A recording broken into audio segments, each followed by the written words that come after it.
How to fix fast charging not working in Realme 13.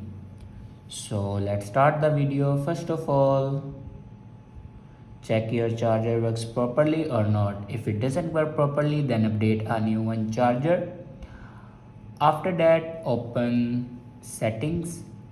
In settings, scroll down and here you can see the option system and update. Now click on it, and then on top you can see the option software update. Now click on software update, and here you can check your latest version will be updated or not. If it doesn't update to latest version, then update it to latest version.